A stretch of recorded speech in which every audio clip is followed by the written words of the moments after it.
গতকালকে ইউনূস তালুকদার মোহাম্মদ ইউনূসকে জামিনে আমরা মরণবন্ধ দেখেছি, তার কোনো জামিনের দরখাস্ত নাই। তারপরে একটা সময় ওনার নির্দেশে নথি এনে তালুকদার মোহাম্মদ ইউনূসের জামিন শুনানি করেছে। আমরা হঠাৎ করে সেই জামিনে আপত্তি দিয়েছি, কিন্তু এসিএমএম এর আচরণে বোঝা যাচ্ছে তিনি সিএমএম এর কথা মতো ইউনূস তালুকদারের জামিনকে মঞ্জুর করেছে। আমরা তীব্র নিন্দা জানাই এবং অবিলম্বে এই সিএমএম এবং এসিএমএম কে প্রত্যাহার চাই।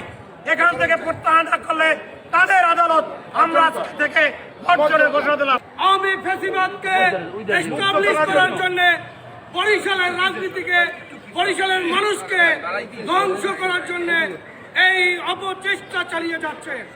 এই অপচেষ্টার বিরুদ্ধে তীব্র নিন্দা এবং ঘৃণা প্রকাশ করছি।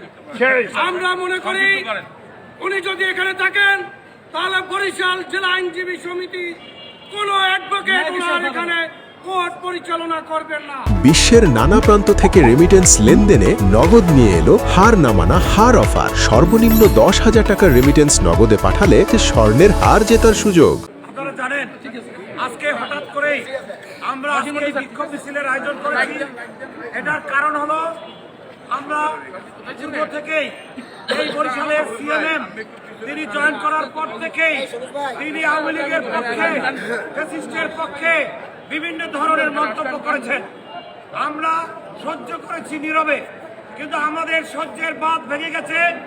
আমরা বিগত দিনে দেখেছি উনি আওয়ামী লীগের আসামিদের জামিন করার জন্য তিনি নিজেই মধ্যস্থতা করেন, তিনি আইনজীবীদের সাথে ডেকে ডেকে মধ্যস্থতা করেন। আমাদের বিশ্বাস উনি একটি এজেন্ডা বাস্তবায়নের জন্য এখানে কাজ করছে।